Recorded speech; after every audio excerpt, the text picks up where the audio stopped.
Chris Speaks back here today with Brandon Mosley for our BCS State of Alabama podcast. And we got Chey Garrigan here with us, who's the founder and president of the Alabama Cannabis Industry Association, or Alabama CIA. How are you, Shay? I'm doing well today. Thank you. So, my first question is with the legislation that was passed here last session, is that a damning blow to the cannabis industry in Alabama? Do you mean HB 445? Yes, ma'am. Um, no. I don't believe it was I believe that anybody that's been in the hemp industry and that has been aware of what's been going on, they were aware that this was going to be coming, that eventually one day something was going to happen. And they actually believed that it would probably be worse, more of like a ban instead of some provisions put in place. Because actually, the state of Alabama is allowing for certain types of products, like 40 milligrams of THC in a package. No, I think you can't have any more than 4 in a package. They have to be individually wrapped. But I don't think that it threw any kind of blow against the medical cannabis industry. But I do believe it looks like we're probably about to open up the cannabis industry to get patients, because it's going to be very hard to get these products from the shop owners that may not meet the requirements of the hemp bill. Shay, are you concerned that, for patients who have been buying the psychoactive cannabinoids over the counter through hemp stores, now that we've set a 10 milligram limit on what you can purchase, that they're not going to get the dosage to get the medical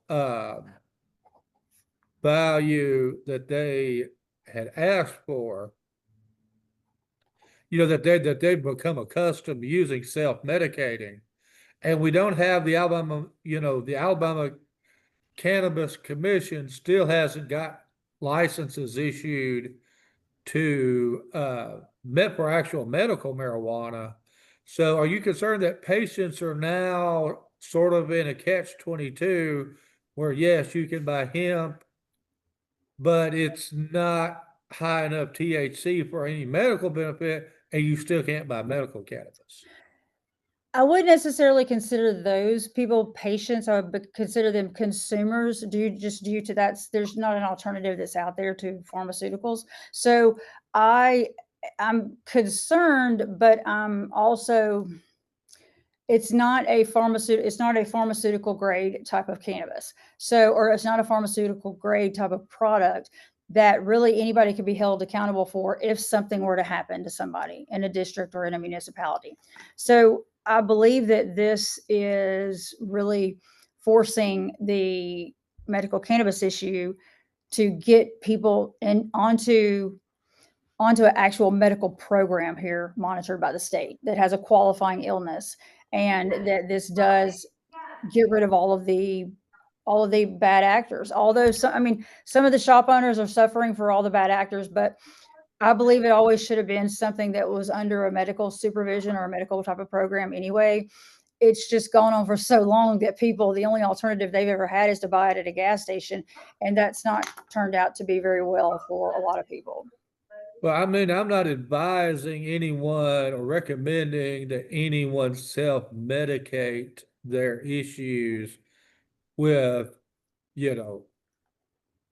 psychoactive cannabinoids, without the prescription of a doctor. But since medical cannabis still isn't available, that has become an issue. I mean, there are people with real medical deals that in 38 other states could get medical cannabis, can't in Alabama because we've got legal issues, keeping us from, issuing those licenses. And now the over-the-counter, gas station alternative is a whole lot less potent than it was yesterday. Well, this is the way I see it. You can't really you can't be offering somebody something and then all of a sudden take it away without some type of plan in place. Okay. So I don't believe the state is actually trying to eliminate these products. It's just trying to minimize it and actually put some legitimacy to it, because it's allowing them to, people that are actually going to be selling these products, to have a retail license, that the ABC and a board that will be responsible for this. And they will also have to meet the requirements. And so, and the ABC board has been tasked with something that they were not aware they were going to be tasked with.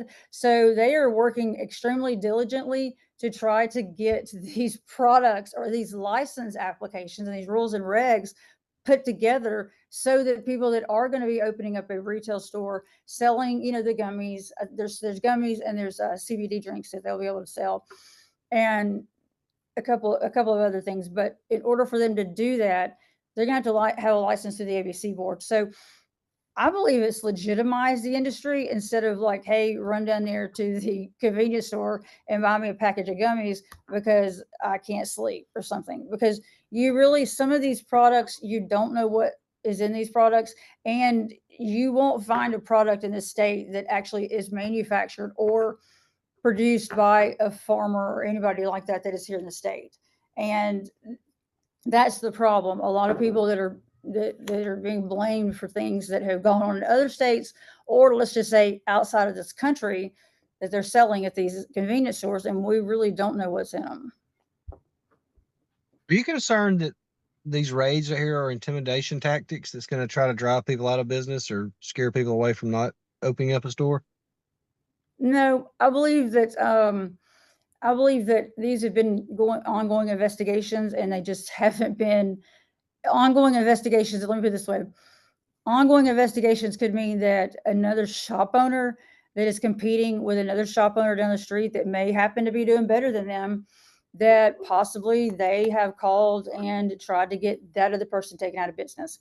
I think that's a lot of what is going on. I do know certain cases like that, but I don't believe the raids are the intimidation tactics, because if these shop owners, a lot of them don't have, I'm not necessarily in favor of like the raids taking people's like tip money or taking people's like income or the cash out of the drawer.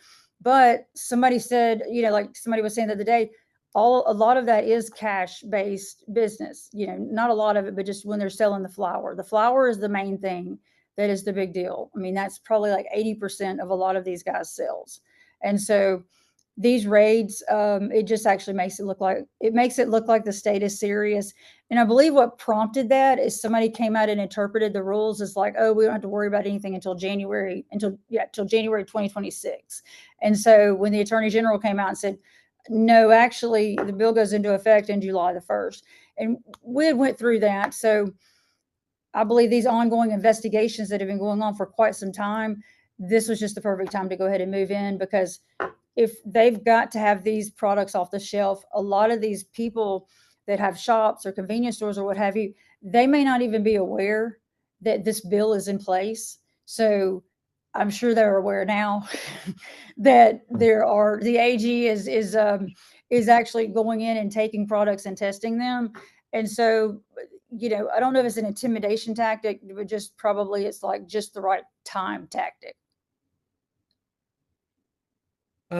For people that don't know, this HB 45 bans any smokable, hemp products, whether it's, below that 10 milligram threshold of THC threshold or not.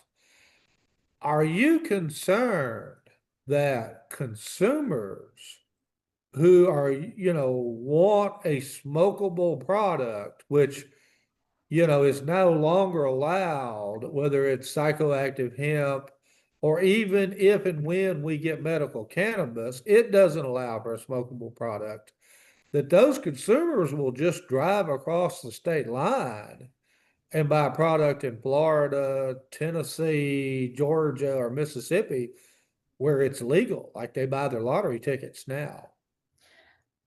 Well, I believe that business as usual would be continued that way, like as they have been doing for years. However, there is, there's a lot to say about allowing smokable products just for people that have had certain types of kidney transplants, so to speak. I mean, smokables are easier on their system than, say, gummies would be. So there is a place for smokable hemp, not just necessarily to go in and buy a bunch of grass and roll it up into a joint. Now, there's a place for that, and it's something we can reach later on once we get the program going. But of course, they're going to drive across the state lines and get that. But as I understand that, they can drive across the state lines and get whatever they want. But once they enter back into the state, that's going to be considered contraband, and it would be a felony that they would, or either illegal, or they would be in trouble if they get caught with it. So I wouldn't advise that to anybody. The ABC power, is it possible that the ABC take control of this, and they're the only ones that's allowed to sell, like the only ones allowed to sell alcohol, but in private consumers of business? I mean, private entrepreneurs of business. Christopher, I had a hard time understanding that. All right, so like the ABC has control of, like, you can't sell, like so like we got package stores, right? Mm-hmm. And they're like higher. Are you concerned that the ABC is going to come in and have like they'll be selling them, and the private entrepreneur will be basically run out of business because they can buy it cheaper through the ABC store? Well, you're not going to be able to buy it anywhere unless you have a license from the ABC store. So it's really a complete ban on all hemp products. They call it psychoactive products, but this also will include the CBD, because any products that now are that you could buy at a gas station freely, or that you could buy at it's a shop owner freely, that those products are now going to be coming up under the control of the ABC board, and they will have to have a license, a retail license. The way the law reads is that by July the 1st, these guys are going to have to be in compliance. Now, a lot of them were worried about, like, who's going to find out? How's anybody going to know? And that's a good question. So now we know people are pretty much aware of that, since the AG has decided, since he's been out raiding these stores. And that means there is a possibility, I've said this before, there's a possibility, in other times, there is a possibility that we could lag for like 6 months without having any products. July the 1st is when it goes into effect. January of 2026 is when the ABC board has to have the rules and the regs in order for these applicants to apply and to get a retail license. Now, the ABC board is working diligently to get this in place, because there's other things in that bill that we've got to check out to make sure that are going to work out. They were tasked with like the vaping bill as well. So they've been working on trying to get the rules and regs for that. Now, they're going to be finished. I'll put it this way. They will be careful about what I say. It's not going to take till January of 2026 before these licensing applications are going to be ready. But anybody doing anything with hemp, cannabis beverages, anything like that here in the state will have to have a license through the ABC board. Well, except for there's a couple of exceptions that, that have been considered, like manufacturers and distributors, but some of that falls up under the Department of Ag, because like the Department of Ag is still going to be in control of the cultivators, and there were not very many cultivators this year. So there's some different things that could be changed about that bill, but what we have right now is something really good to work with, is the way that I look at it. Putting entrepreneurs out of business and so on, it absolutely will, yes. And it's depending on what you would consider an entrepreneur. I mean, like a small business owner, they're going to have a hard time surviving. And the thing is that how is a state legislature going to know there's even a problem with this in their area when a shop owner, nobody has called and contacted them about, like, look, I have this much money coming into my shop that also is coming into the municipality, that's also going to the state. Nobody's been communicating with these legislators about the activity that they are receiving in their stores. I mean, and they're helping a lot of people. They've been helping a lot of people, but none of that was ever brought up with the legislature or at any of these committee meetings. And so the fortunate thing is that we didn't get a complete ban on the products where nobody could use anything. So this is going to be left up to people that, have been in the industry and know what they're doing in a shop, because they'll have to provide every month. They'll have to provide a statement of their costs, so that the taxes will go to the ABC board, and they'll have to buy a retail license, and that'll be about $1,000. And they'll have to get an surety bond that's $25,000. So if they fail from paying their taxes every month, then there's that surety bond issue. And there's a couple of other things too they're going to have to do. But as far as hemp goes right now, everything is up under the purview of the ABC board, except if you've got a hemp farmer's license, a hemp But license. a hemp farmer can't actually sell product now, No, not to the consumer.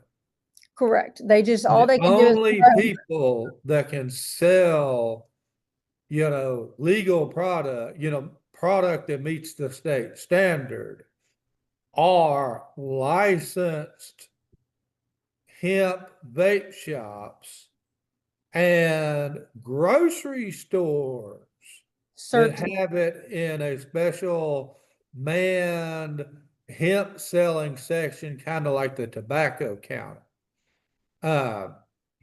If you've been buying, like gummy, hemp gummies or CBD gummies or any of this nonsense from a gas station, your gas station, if it's on the shelf of a gas station, the gas station, which is perfectly legal, selling this on June 30th, if it's on the shelves or in their possession on July 1, that's a Class C felony, and you can do prison time. Mm-hmm. Yes, it's stronger restrictions on that than regularly. Like, it'd be better for them to be found smoking or carrying actual marijuana than it would be for them to be having anything in regards to hemp flower. And when I say flower, I mean, the actual part of the plant that people usually roll up and smoke up like a cigarette. So yes, it is a very, very harsh, rule. Well, and there's a lot of reason for that, I believe, just to really just make sure that people know that they're serious about taking these off the shelf, because we don't know what's in these products. The certificate of analysis. I mean, although there's certificate of analysis and there's a Q scan on the back of just about every gummy or every package that you ever see at a store, you don't know if those are real or not. And sometimes it's not like taking you to the actual testing and so on. So having it being tested here in the state, and that means the state takes responsibility for that to some degree, along with, I believe, the Board of Health is going to be involved as well with making sure that these products are going to be safe to be able for consumers. So you mentioned a while ago about taxes that was coming in.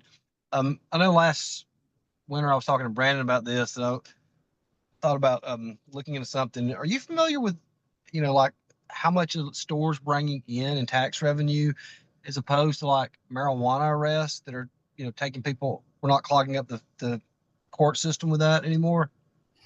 There's about 60% of all of the arrests, or the people that are sitting in prison right now, are in there for medical, or not medical, but are in there for marijuana involvement, either it be possession, whatever type of marijuana charges there were. But yeah, about 60% of the people are in there in jail for marijuana charges. I mean, if you could buy stock in marijuana, I don't think you should be criminalizing it. But the taxes that are coming out, the taxes from some of these shop owners, the state doesn't know about it. I mean, the state's really not aware of it, because the shop owners just pay taxes like normal people. When these shop owners, their shops are not ever named anything like, hey, buy your CBD here, or buy your weed here. They're named some other type of name, like my brother's keeper or something. I mean, it's like, so you wouldn't be able to tell who actually is selling cannabis or CBD. So you don't know who is actually selling any of these. You have no idea what person that has got a business license that is selling products in a certain area. Now, if that would have been called to the legislature's attention, that may have made a difference. They are paying taxes to the municipality and they are paying taxes to the state. So I believe there's going to be a huge impact that nobody brought to anybody's attention about the loss of revenue. And if there's not a huge loss of revenue with the states and the municipality, then there's a good indication that a lot of these guys were doing things up under the table and they were doing them illegally. Shay, just so that, our consumers understand, we've had 5 years now where you could go to, the sleazy gas station at the corner and buy your hemp gummies or your hemp cigars or what looks like a joint, but it's, psychoactive cannabis derived from hemp. And if, God forbid, you were pulled over and the police saw, that marijuana, that hemp cigarette, you could say, hey, no, officer, this is hemp. This is legal. On July 1, if you're in possession of the same thing, whether it's marijuana or hemp or whatever, even if you bought it legally in another state or you bought it here legally on June 30th, on July 1, you are committing a crime in possession and you can be prosecuted just like somebody with marijuana joints. Worse, yes. In some cases, it can actually be a higher penalty. Yes. So that is true. Now we've got another session coming up in 2026. So those are things that we could change. However, it's making a huge statement and impact to the people that were in the industry that I guess believed that this was going to last forever, because anyone that nobody, if anybody ever thought this was going to last for a very long period of time, they were delusional about it, because we knew eventually the legislature was going to step in and ban Delta 8. That's been a big deal. That's been a big deal since like 2021. And they didn't ban it. They put some really tough restrictions on it, but they didn't ban it. So this has been enough time for people to take this seriously. I would say to take this seriously, that the legislature is going to do something about this. And if it wasn't this year, it'd be next year. I mean, they were going to, and it was always known that this was just a matter of time, that they just needed to make their own money as fast as they could, and then, get an exit strategy. So yes, they've been, just people have been aware of this for a very long time about what's been going on. And the good thing about it is that the legislature didn't ban the whole entire product. You mentioned the percentage of people that was in jail, and that's just asinine to think that. I mean, I think that our marijuana laws are so draconian, and I know that there's benefits, medically, but shouldn't we just cut to the chase and just make it legal where people can get high, just like people drink alcohol? Well, I wouldn't put it that way, but the way that I would put it is, if the ABC board is going to be tasked with regulating hemp, which is like a federally legal type of product, then I think they're going to realize, after they see how much money they're going to have to spend in doing that it just does not make sense. Okay. All the states in the United States that have banned these products, hemp products, they're recreational adult use market, responsible adult use. And I believe that is a very good, for responsible adult use. 21 and up, it's worked for alcohol. Why wouldn't it work for this? Under specific product guidelines, just like they do with alcohol. I mean, it just create a whole entire new free market, and the tax money could be used for all types of things like education. It could be used for building some of these hospitals, because we've had like so many different rural hospitals that have shut down. And there's a lot of benefits in adult recreational use, because the one thing about it is you can't tie a death to it. So, I mean, it hasn't killed anybody. And if we do legalize it here, at least it'll give us a chance to study it, meaning that UAB is one of the best, medical universities and hospitals that we have here in the state of Alabama, and probably in the whole nation. And why would they not want to study it and see what else we could do with this product? Because I know they have studies that are already going on right now, and I know that people are very much aware of what's going on at UAB and other studies too. They're doing these studies on cannabis, and it would just be better to make it adult use only, so that that would be an easier product, so that maybe they could run some trials on people, instead of putting these strict regulations on it.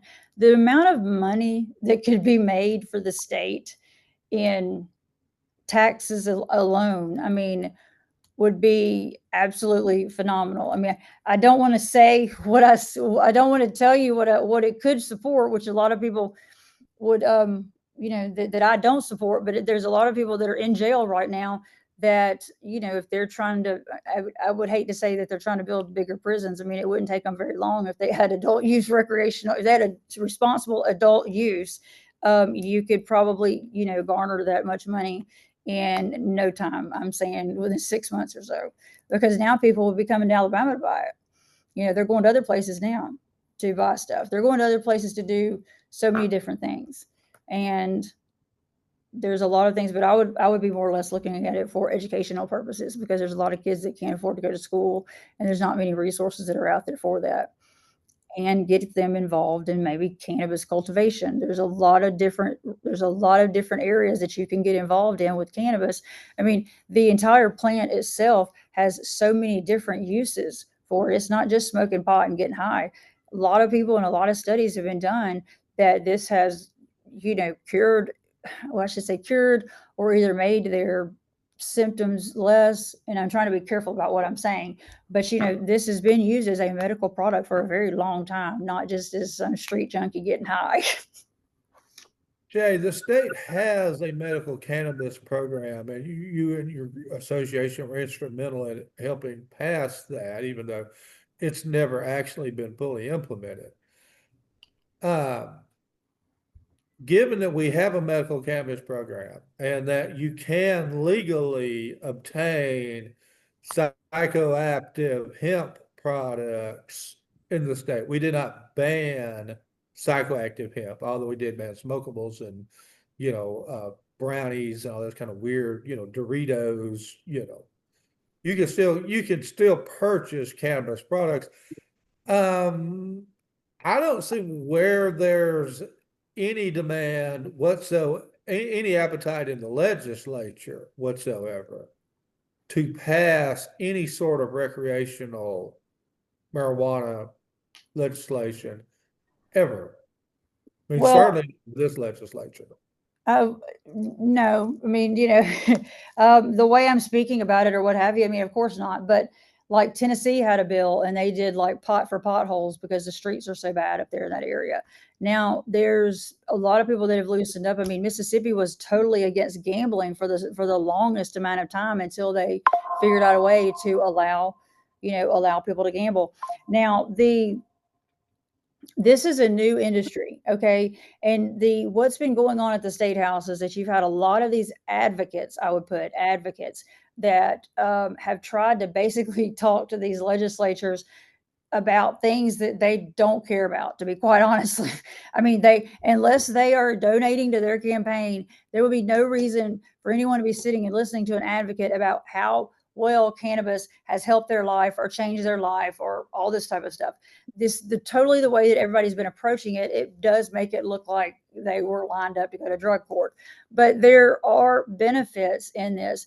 When you're past 21 years old, why would you care about what somebody else does?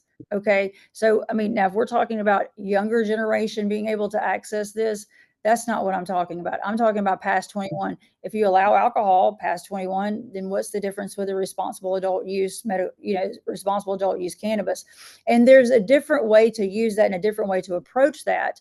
But if I straight up went to the legislature and was like, hey, look, I think it's time for us to have rec here, then they actually would be like, they wouldn't hear me. But I'm talking about responsible adult use and taking the tax revenue and being able to show them exactly what could be done with this revenue and with this tax revenue.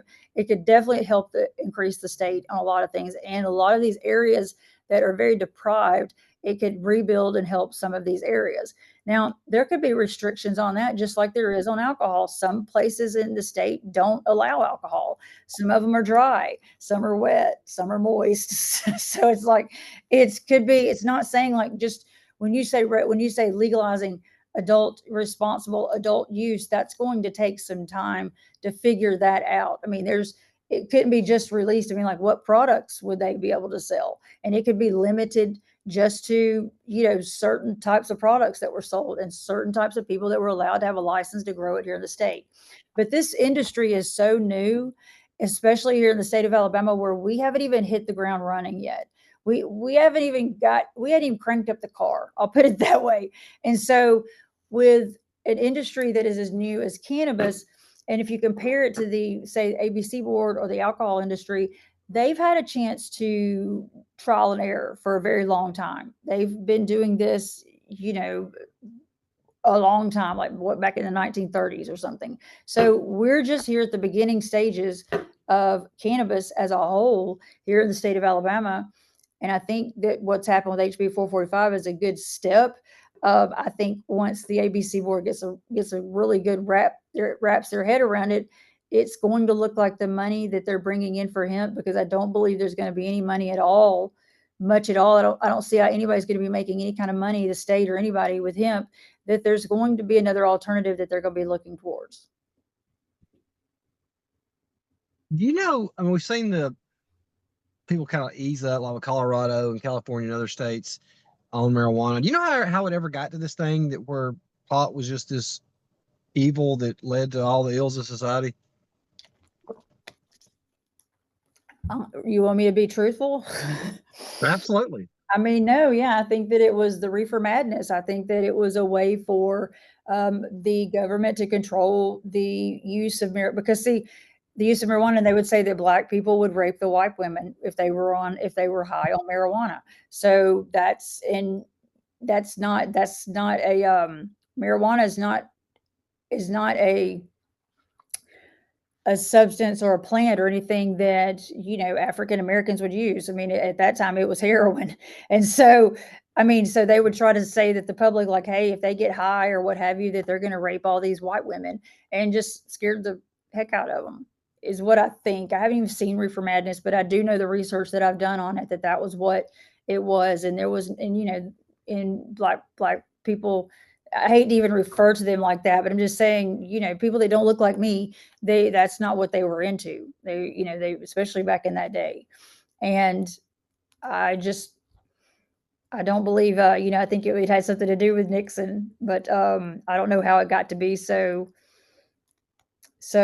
the way that it was. I don't believe it was big pharma. I just believe it was something that was political, that probably made absolutely no sense in this day and age, but in that day and age, it probably made perfect sense, was to scare everybody into believing that that was something that was very bad.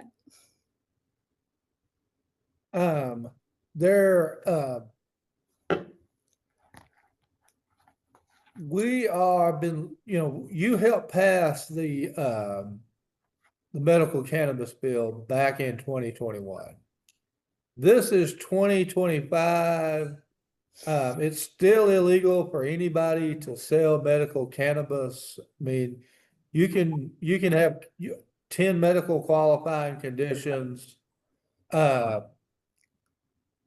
still can't purchase it. We're still tied up in state court. I don't want to throw stones at some of your association's members, but are some of the 36 business entities that applied for one of the 5 integrated licenses that were going to be allowed to grow, process, sell medical cannabis, because they didn't get their license, they're just going to hold up the entire industry in court with mindless delaying tactics, trying to get the legislature to come back and, let them have their way. Is this just millionaires putting, having a hissy fit because they didn't get their way?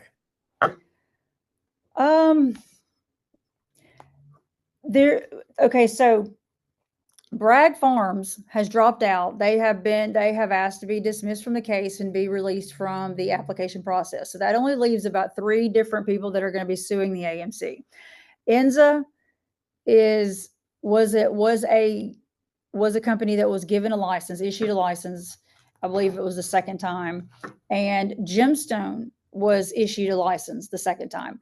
Now, Alabama Awarded, not issued. Nobody was ever issued. Okay, they were awarded. So Enza and Gemstone were awarded license, but they were not issued license.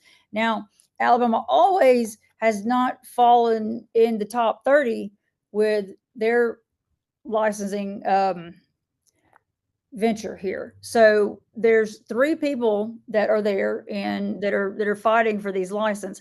Now, that didn't get one. I believe Enza and Gemstone, the people that didn't get one. I mean, I don't know what the result is going to be with this. I mean, my response would be to give the state needs to give them a settlement because they chose them about 3 different times. And so when you're given a license that's such capitally intensive like this, and then you're stripped of one, I can understand why these guys are suing. Okay. Now, the guys that did get a license, which would be Sustainable, Flowerwood, True Leaf, and then you've got Ossity and Wagon Trail. So those are the guys that actually got the 5 license that the commission chose. Now, my understanding is that by the end of, say, August, that Enza, Alabama Always, and Gemstone, the ones that did not get the license, or the ones that are suing the commission, they have to have briefs submitted for 30 days in advance before they have the investigative hearings, which will be on the 30th of September. Now, so this means that whatever argument that they're going to have, that they should have gotten a license over the guys that have the 5 guys that got a license, they're going to have time to pretty much, to come up with a presentation. And I would think that's going to be interesting. But apparently that's part of the investigative hearing that they're going to be allowed to move forward to do. Now, I don't know. I haven't spoken to McMillan about it yet, but I don't know if it's going to be live streamed or if it's even going to be open to the public. But basically, these guys will be battling each other for who gets the license. And which I think if a commission has chosen 5 people, that's where it needs to stay. So, with these other guys but to answer your question, yes, all these guys here have enough money. There may be a couple of them that are in the integrated facility that were chosen by the commission that are, they're going to run out of money soon, or maybe a little faster than the other ones. But for the most part, they get enough money to stay in there for as long as they need to. And that earlier, go ahead. That's pretty much all they've been doing, is just kind of well, we got more money than you, and we're going to spend money on this, and it doesn't really matter how crazy it sounds, but we're just going to go ahead and sue and just keep this going. Nobody's asked for discovery in any of these cases, so that would have probably ended a lot of things. So earlier we was talking about dosage or something, and being regulated. I remember taking some and not feeling anything, and then took some and had a panic attack and was out for 14 hours and couldn't sleep. How do they arrive at a certain milligram, and who's actually going to be checking it to make sure it's quality stuff instead of just something from China in there? It's all going to have to be manufactured here in the state of Alabama, because all of these the individual, the maximum amount of milligrams you can have in a package is 40, and it can be 10 individually wrapped. So every single product is going to have to be tested. And that's something that's not batch, but it's every single product is going to have to be tested for potency, or to make sure that everything is right, which a lot of people don't know this, but when you're dealing with gummies, it's very hard to get one gummy to be exactly the same as the other gummy. That's why you would run into the problem of like taking too many. That's why some people, when they take a couple of, so you could get a batch, you could get a package of gummies. This, these are what people are telling me. You could get a package of gummies and they could be completely ineffective. You get another package of gummies and you take one or two or a half of one or something, and and it does cause you some strange reactions that would make anybody want to come in a panic attack. So it's absolutely impossible to get these gummies to be, every one of them to be one amount, like 10 milligram gummies. Like it's really But that's what the states require. the is state that requiring. Yeah, that it has to be,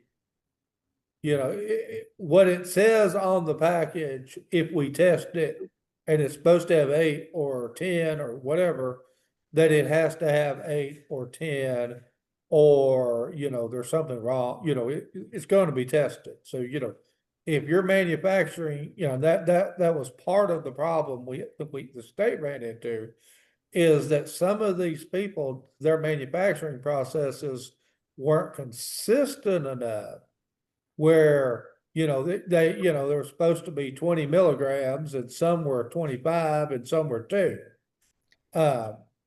Yeah, that will become illegal. You have to be at what you say you are, or it's, testing's going to throw it out, and it's not going to be allowed in the sheds. Well, that's why I tried to contact all. That's why I've been in touch with all of the guys that are involved in the industry and so on, and have been getting them to, like, we've got to come together. And they're like, no, we want to keep quiet. We don't want anybody to know what we're doing. And I'm like, if you're in cannabis, you're in politics. So if you're trying to lay low, it just is not going to work out, because a lot of people just don't understand. That's going to be virtually impossible to manufacture gummies the way that they want them done. And another thing, you've got to have somebody in the state that can manufacture it. You can't buy these online or even ship these through the mail, because even if you've got a shop owner here that is compliant, got a license from the ABC board, they can't mail out a product from their store in Alabama to another person's residence in Alabama. So you have to go visit these stores in order to get your products. So these are things that the legislature didn't know about, because it's not something that anybody felt like they needed to know about. And I felt like if they had known about that, a lot of them, I mean, when we took them, a lot of these, we took them to visit some of these places, and some of them understood about it. But but when you don't have industry support and they just want to make as much money as they possibly can, knowing that some of these gummies could have a high dose of THC and another one could have none. I mean, and that's, and that's a practice that's been going on in the state. And it's very hard you can't test it. I don't know how you can test it at the state. I don't know how you could test it if you pulled somebody over and they had something with them other than what it looks like. I mean, hemp and marijuana look exactly the same, and there's just no way to tell the difference. So it's a good thing we didn't get a ban. We got some harsh rules and regulations from the legislature, but this is the first year. I mean, I believe what happened is it was legitimizing the industry in order to move us forward into doing something else, because this industry is not understood at all, and it's fine. That's why you have like a lobbyist like me that can explain it in a way to where people understand that the milligram packaging is I mean, that would be fine. We can work with that. But you've got a lot of other people that are getting this. They were usually getting it off the internet, and it was people that were older people that couldn't get transportation to a shop or something. And it was that, so it wasn't kids that were getting a hold of this. These were people that actually needed it and were ordering it online, and they knew it was privately coming to their residence, and nobody knew they were walking into a shop buying THC gummies. So Yeah, I think it's important. I mean, we can't stress this enough, that on July 1, if you go to Georgia or Mississippi and you purchase 30 milligram THC gummies, or you purchase any sort of smokable psychoactive hemp product, and you cross that line into Alabama, you are breaking Alabama drug laws, and you can go to jail, and theoretically you can go to prison just like somebody trafficking marijuana or methamphetamine or LSD or whatever. It would be considered contraband. So it would definitely be considered contraband. And the thing is, they've only given license requirements for retailers. They have not given license requirements for manufacturers or distributors. So that's going to be something else. And I don't believe that you're not going to be able to order your products from there's no home delivery. Home delivery, or a retail. lot of people, I think I've interviewed, Mr. Higdon at Cornbread Hemp in Kentucky. He has Alabama customers, and UPS delivers it to their door. Yeah, that's now strictly on July 1, that becomes strictly illegal. And it does affect everybody here in the state because really, and that's just to get, the ABC board needs a couple of months to really wrap their head around what's going on. And not only that, but Aaliyah needs to be able to understand what exactly is going to be considered retail and what's legal. Like, what is it that they're going to have to show when they pull somebody over if they've got, say, something that they bought from a retail store legally. And those are, there's a lot of different things that need to be done. But for right now, we're at the beginning stages of legitimizing an industry that we're just going to have to make sure that they understand that 40 milligram max gummies, that's not a bad, that there's nothing wrong with that. It's just a very hard time to get every single one of them tested. But that is still that's actually like legalizing a THC product, but under the fact that you have to have a license. So now not just anybody can sell it. You have to be qualified to sell it under a retail license. And I think that's a good thing. And, but I do believe, people need to realize that you can't just I may have said this in some of my social media that, you need to stock up on stuff. Well, I'm going to take that back because really, if they catch you with anything like that is not license from the ABC store, they will arrest you. They pretty much have already said that.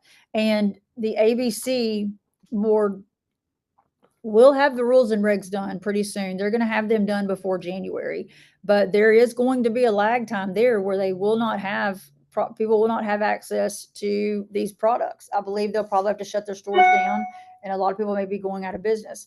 And that's just unfortunate, but that's probably what's going to happen. What is the next step in the legislature? I mean, is there anything you're going to try to get pushed through next time? Oh, I had a lot of next steps, and it's the next step. I had a whole phase 2 that, but when in this industry, these guys, they want to remain quiet, and they're spending multiple millions of dollars, 30, 40, 50 million dollars in processing plants and so on. But yet they don't want to be involved in politics. They don't want to hire an attorney, and they don't want to do anything except hire consultants that, are out of state that don't know anything about how Alabama works. My next step is going to be to make this work, to make this work. And I know how to do it. The medical cannabis industry, we probably could have medical cannabis by the end of this year. However, that's going to be a very tough feat because there's so many different restrictions that are going to be behind that. I mean, the doctors that have to prescribe it, that's one thing. They'll have to take CE credits, and then patients will have to apply with the commission. And the commission will have to, approve their license, just like the medical board will have to approve the medical doctors issuing the medical cannabis.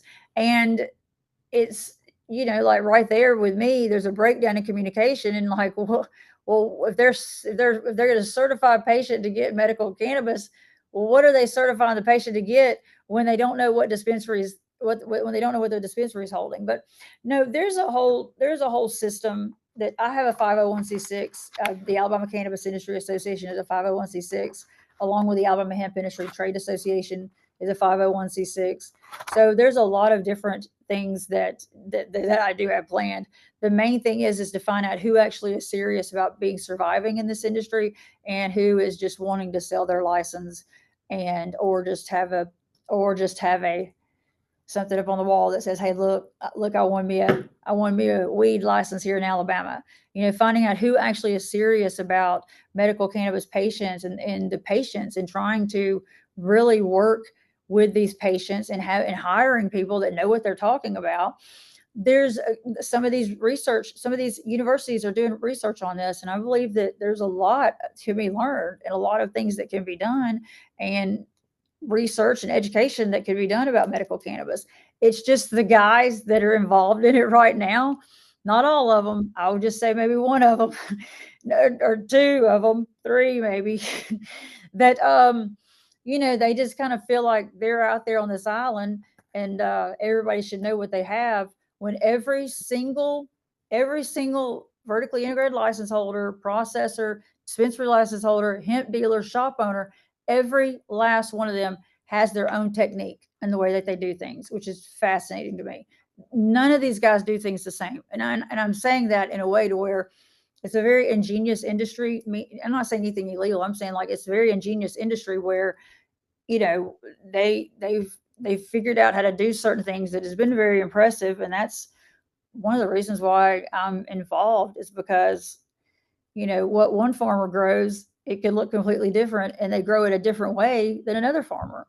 They've had to grow these without certain pesticides and so on.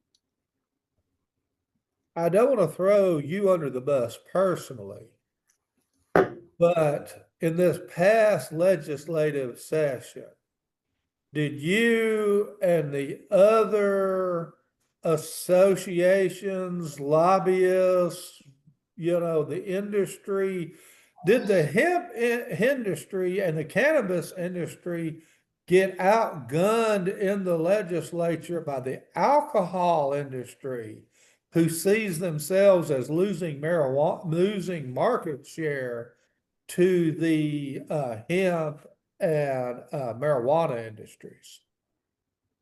No, I did not work with any of those. I did not work with any of those advocates, I would say. And I do not believe the alcohol industry had anything to do with this. Now, what I do believe and what I know for a fact happened is the fact that, yes, the ABC board, they've made no bones about it, that they've been losing about 20% of their alcohol sales. Okay. So you know, and then there was a group that had nothing to do with any of the advocates that were up there that looked like they were going to a Mardi Gras parade protesting on the front steps of the State House, that they had no clue about. They just, all they wanted to do was save their business. So, but what the deal was, what they were trying to do is, okay, with alcohol, let's try to get you in control of hemp, Delta 8, all of this. And I've been working on this since 2021. So for the ABC board to take over. So let the ABC board take this over and regulate it. You know, just be aware, let them buy a license and let them know where they are, you know, where if something happens, some child or somebody gets a hold of something, at least you would know where this location was. Like, for instance, if something happened in Birmingham, then you knew that, say, 5 to 25 people bought a license in order to be able to sell cannabis, hemp, you know, what CBD, that type of stuff. People would be aware of where these people were instead of trying to blame them for all this other kind of stuff like killing kids and stuff. Now, the ABC board, when they knew the 20%, they were trying to get them to take this over as a consolidation, meaning that, okay, you guys can, this is a lot of money in this area and you guys can handle this. Okay. Not understanding what they were talking about.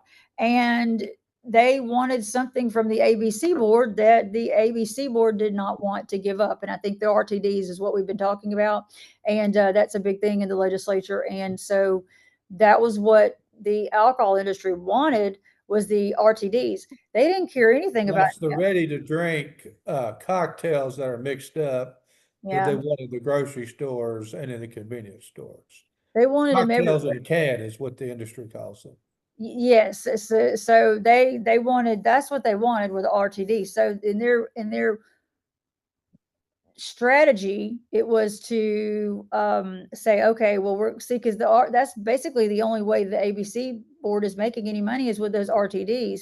And if they took it out of the ABC board's package stores, then they would lose more money because that's really the only product anybody is there buying. And Was that in heavy alcohol? what? Heavy alcohol, the vodka and the liquors, you can only buy heavy alcohol in Alabama in the ABC stores or a liquor store that, is supplied by an ABC store, by the ABC These warehouse. RTDs are would be set to Yeah, make. RTDs, the industry, the alcohol industry wanted to be able to put those in the convenience stores and the gas stations and the grocery stores, like wine and Like the beer. RTDs, there's only on one person that really wanted control of that RTDs.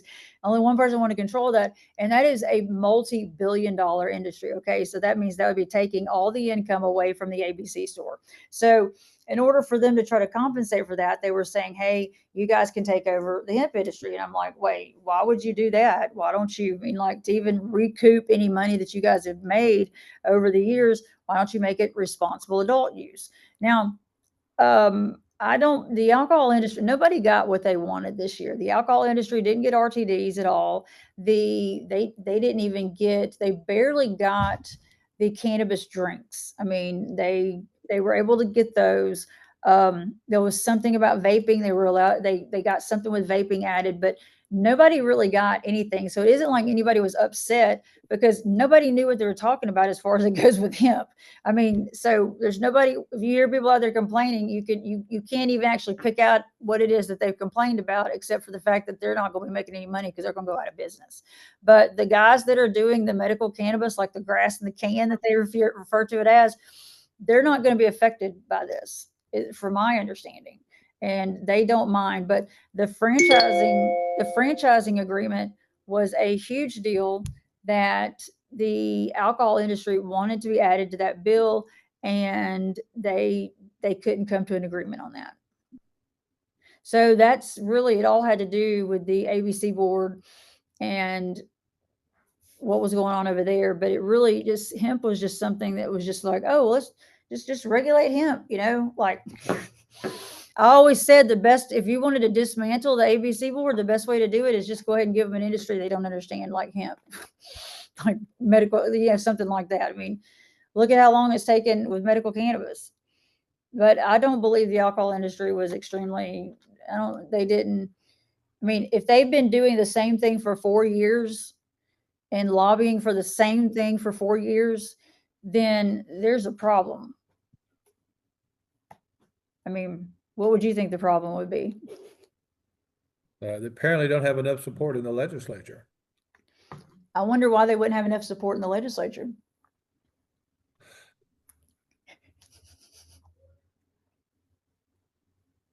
Shay, we kept you for an hour. I mean, I think that's all the You questions I have. Unless need Brandon, the campaign money. Why would somebody want to help somebody if they haven't been given campaign money? And then if they've got somebody that when people are paying other people very well, why would you want to give them anything that they want when you stand to lose a lot of money yourself if they end up getting it? Which that mentality is messed up, but that's a lot of the way that some people are believing. So On a more serious note, the state, is having a really hard time getting competent workers, especially under pressure that we're getting from, ICE, picking up the illegals, to get construction done, to get workers, at these factories. We're luring manufacturers down here, and then they can't fill their numbers, We have like one of the lowest workforce participation rates in the country. How much is alcohol and cannabis and marijuana and the other narcotics, drugs and recreationals, whatnots? How much of our workforce participation problems is because you have people stoned in their mom's basement smoking weed, or whether it's non-psychoact, whether it's hemp derived or it's illegal marijuana. How much money is this costing the state? In us not being able to have a more competent workforce in large numbers. Well, like ICE picking these guys up. I mean, they're not drug testing them or anything. There's no telling what they could be on. They're just like seasonal workers. But the people that are serious about what they're doing, especially in the cannabis industry, that are cutting plants, that are doing gummies, that are manufacturing and all this, those guys are not high, because it's like an industry. I mean, you've got a multi-million-dollar industry, and so nobody is going to be out there operating this equipment. I'm not talking about people in the industry. I'm saying, does all of these things, that anything, even legal alcohol that impairs people, is that holding the state back in not being able to achieve what we could achieve in a more prohibition style economy, where that's not, and not an option for, for folks to get stoned or drunk all the time, I think that really comes down, that's where the responsible adult use would come in, because I believe those would be like maybe workman comp insurance questions or certain things like that that would come nationally. But as far as the workforce goes, that yes, they do need to loosen the restrictions on people that are smoking cannabis, because you don't know when they smoked cannabis at all. I mean, they could be like, have smoked it, a couple of months ago or something, and all of a sudden it shows up on a drug test. Now, but if I'm an employer that drug tests, and we have machines, and my insurance says, I don't want you working in my sawmill and then you being stoned and getting your hand cut off, and we have a workman's comp claim. Why would I not be opposed? Why would I not be in favor of a ban of these products? Well, you could, well, the way the bill reads is that the state cannot pay out any kind of unemployment or issue like that, but the federal government, I think they still could do something like that. But I believe there's more people in the state that are involved in some form of cannabis use, and it's not impaired their judgment. Now, I can understand why a manufacturer of any kind of plant would have concerns if they knew their employee was using marijuana. I don't know if those concerns would actually be in operating equipment. It'd be more or less of like the liability they may have to suffer if something were to happen. But there's never been any type of, I haven't seen any studies where it shows that people that are under the influence of cannabis or what have you have caused problems in the workforce. There are plenty of studies about people that show up to work drunk and cause a lot of problems, and or harm themselves or some sort of thing. But are you saying that it would? I believe it would allow. This industry is endless in the amount of jobs that it would allow as far as cannabis goes. I mean, and cannabis, medical cannabis, hemp, however you want to say it, there's endless opportunities that are there. And just because, like, I'm not a consumer, just because people are involved in that industry does not mean that they are actually consumers or potheads. That just means that they see the benefits of the plant and they see how fascinating it is. Plus, with my background in real estate, you got to have property to participate in this. And a lot of people have to have a place to rent their retail shops and so on. And these are job opportunities that could be offered to people that are unemployed, that are collecting unemployment or what have you. And it legitimizes the industry is really what I believe is what I'm really pushing for, because the more jobs you could offer here in the state of Alabama, the more education opportunities that people can have here in the state of Alabama.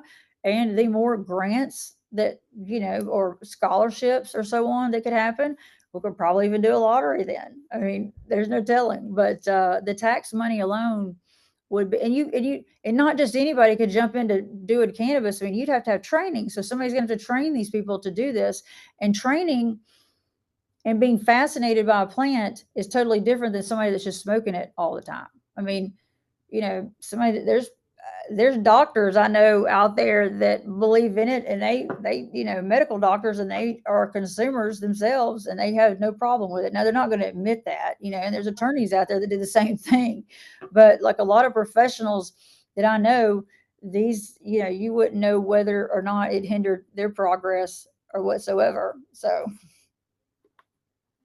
That's all I have. Do you have anything else, Christopher? No. That's plenty. Anything you want to add, Shay? did I answer all the questions? I hope I did. Yeah, yeah, you did a great job. Very knowledgeable in your industry. I did want to just make it clear that, yes, I had nothing to do with what went on in Montgomery this year with the advocates that were there and the other lobbying firm or other lobbyists and so on that were there.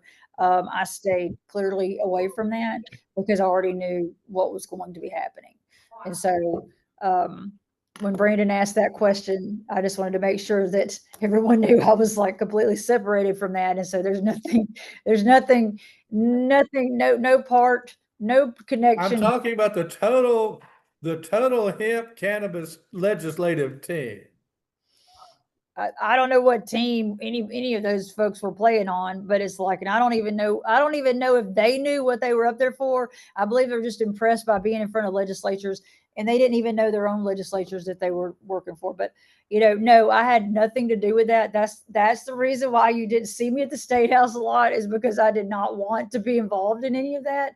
I called the public meetings, public hearings, but the people that showed up, I mean, it's like, when you're telling somebody that, like, hey, we all have a gas station that sells to underage kids, I'm like, oh God, like, I mean, the way that they were talking to these legislatures, I mean, it basically just gave them the okay, and the legislatures are like, well, we need to ban this altogether.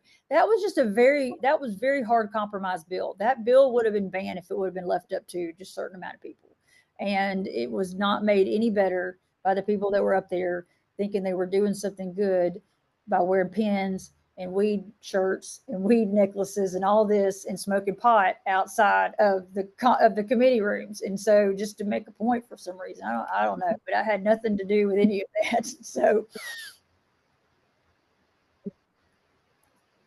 But thank you so much for being on. Thank you, Lindsey. I really appreciate you having me on. Thank you very much. Of course, you can tell I'm obsessed about this topic. So anytime you need any kind of information about this, I really appreciate the opportunity of being able to speak. And good luck. Get it. What do you think should happen? Oh, I'm for the total legalization of marijuana. Do you think that,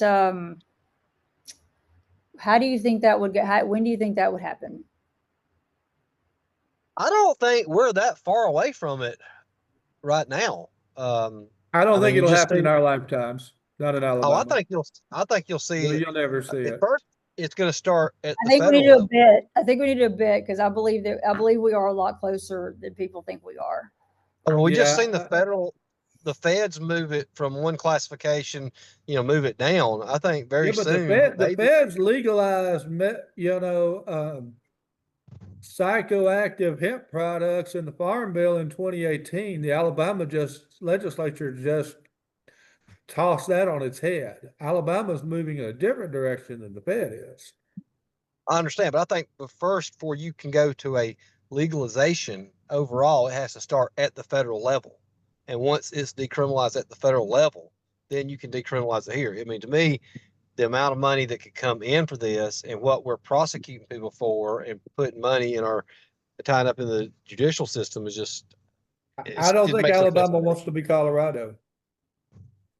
Well, Colorado don't think- doesn't sell hemp or anything like that. They banned all the, they They banned all banned the, hemp because it was competing with the legal weed they had. But well, there you go. But Alabama's not gonna be a legal weed So, state. so do you see that Alabama's still not a medical marijuana state, even though It y'all passed probably the never will legislation in be. 2021. It probably never will be. We will probably have a rec market before we ever responsible adult use. I mean, I mean, nobody even introduced that bill this year. That Oh, well, of course they did. recreational marijuana is a No, I'm not non-starter in gonna- I mean, Alabama. You don't have statewide, debate. You'll yeah. never I have mean, debate. but nationally, I think we are close to nationally But marijuana being but decriminalized. again, we're you can go to jail for things like kratom that is illegal in Alabama that you can buy in like 45 states. I think I understand. Simon too. So I mean, Yeah, I'm speaking more I'm on the saying national we're in level than what I Alabama, am. yes, medical marijuana, and recreational marijuana, and smokable hemp products and all that. There's a bunch of states where all that is legal. I'm Trump just saying Alabama will never be one of those Well, states. so Trump is going to. I've got to look. But I know this was a couple of weeks ago, and I It's hope. states' rights. Well, Trump is going to allow the states. Yes, of course, states' rights. But however, if the states have gone and they are adult use or adult use 21 and up is using cannabis, like a rec state, they're going to allow them, they're going to loosen the restrictions with the IRS, because the main thing with all of this, hemp, CBD, cannabis, medical, be it medical cannabis, be it recreational, is going to be, you can't deduct anything from your taxes. So with 280E, you can deduct a lot of different things from your taxes. So Trump has made a provision, not necessarily a federal provision, but it's just saying, hey, the states still have rights. However, if you are an adult use market, then you get these certain tax benefits that nobody else has been able to get, like 280E, where you're able to, deduct your expenses from the IRS. And that's where I see if that goes through, and I pray to God that it's still out there being thought about, but he's already said, bring him a bill. And that's what people were talking about, is that you would get the tax deductions and get the tax benefits of it.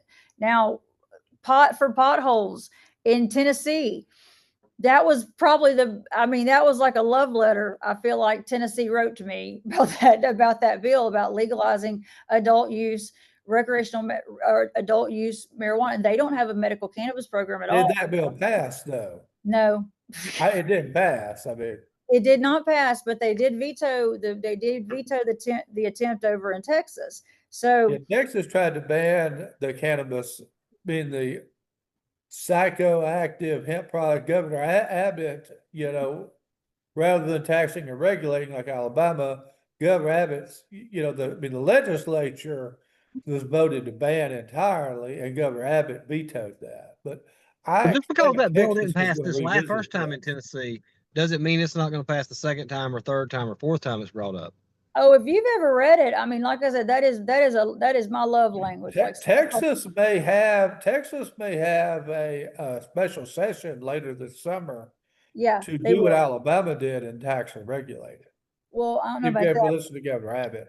Now, Florida, I'm still confused about how Florida lost with over like $100 million that Truly dumped in over in Florida for them to have adult use market. But I haven't looked into much to it, because it just kind of looks like if they didn't want it, it didn't matter how much money they spent over there.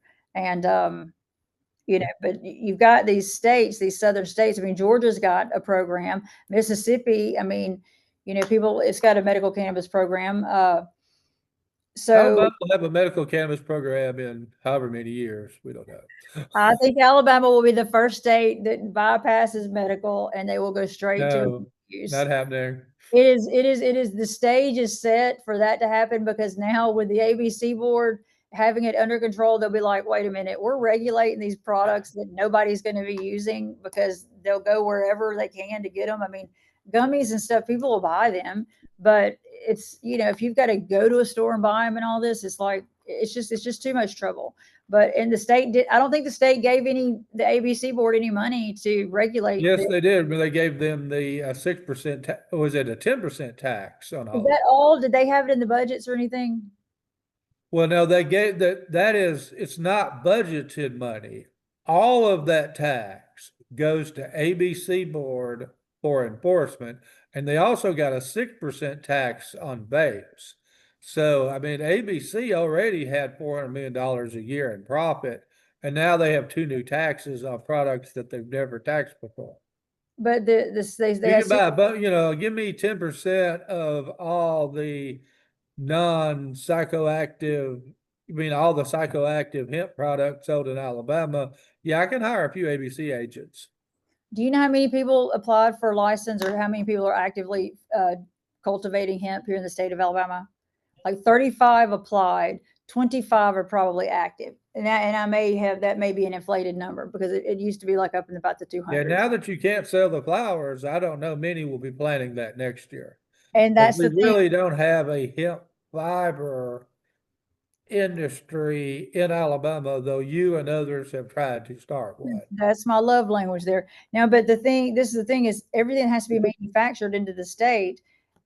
So who's going to manufacture these special products? Who's going to package them? Who's going to label them? Because none of these guys that are in the state have that type of equipment to do that. Okay. They can convert stuff to D8, but it's like Well, all, and most of the hemp that's being planted now is for the flowers to make CBD and then derive psychoactive, cannabinoids from that. It's an entirely different strain of the hemp, different varieties of hemp is what you would plant for the fiber.